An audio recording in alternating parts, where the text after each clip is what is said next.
Welcome to episode 136 of Rebirth Revolution. My name is Melissa Olson. This week has been grueling as we try to process all the gun violence and the carnage that entails. We are so off the cliff with this issue. We know that there are so many people who are struggling. That is predictable during times of great change and great challenges. We can work with some of that, but we cannot work with weapons of mass destruction being in the hands of those who are struggling. We have talked about how many built-in flaws we have as humans and why it is essential that we hold one another accountable.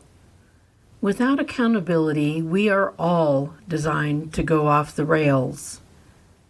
Those at the lower levels of spiritual awareness do not believe that there should be any sort of transparency or accountability, because those will only get in the way of their quest for money, power, and status. But the rest of us know that we are in a world where there are those who are still operating at the lower levels of spiritual awareness, and everyone else needs to be protected from their worst impulses. I remember hearing a saying that was something like, if you want to understand how a relationship ends, look at how it began. This, of course, would mean that no corrective measures had been attempted along the way. It reminds me of America, a country that was founded in violence and oppression, and is exactly that right now. We haven't taken the necessary corrective measures to change our course. We may be ending this exercise in democracy in the same way that it began. But there are corrective measures that can be taken. We can apply common sense to the rules and the immunity around the guns that tear through the flesh of innocent people. We can start there. It's hard to believe that the political divide is keeping us from getting this done, but I have noticed that the parents who were horrified that their children were being asked to wear face masks at school during a raging pandemic have fallen completely silent over those same children shouldering the burden of active shooter drills and the very real possibility that they will be gunned down in their classrooms. It is unthinkable that politics has effectively stripped parents of their own common sense and innate desire to protect their offspring. None of us are going to make it out of here alive, but we do have a responsibility to decrease the amount of suffering that we must endure while we are still here. It is up to us to decide what we are willing to tolerate.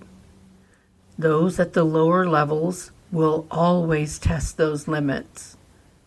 It is our job to tell them that this is not the world that we will accept.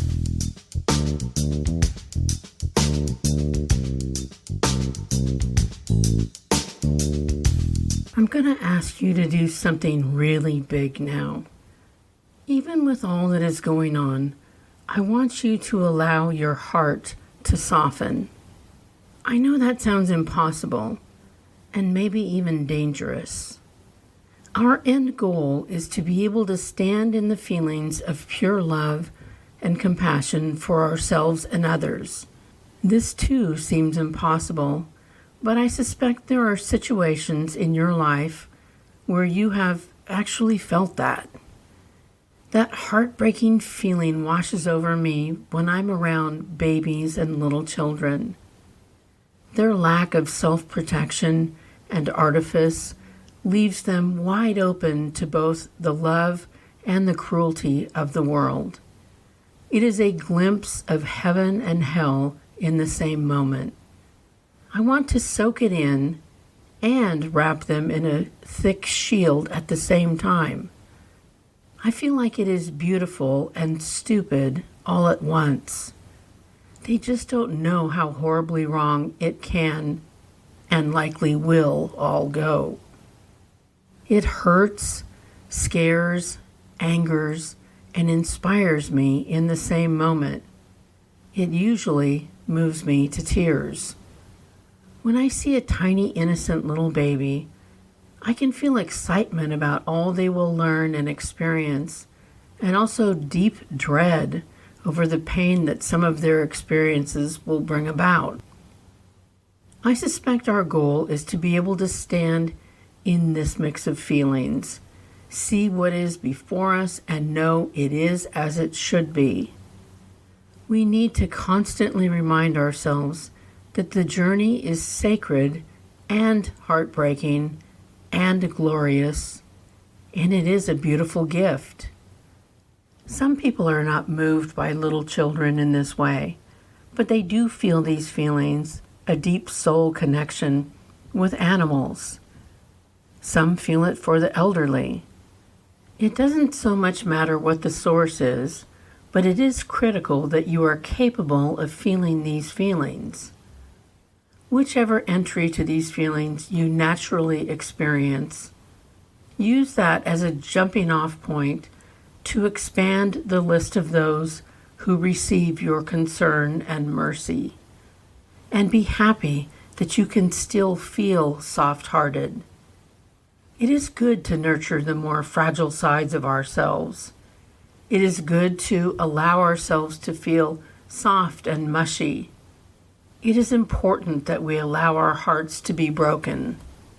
The world tries to harden us, to make our skin constantly thicker and thicker.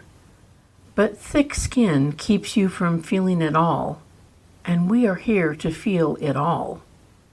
And thick skin keeps you from alleviating the suffering that you can.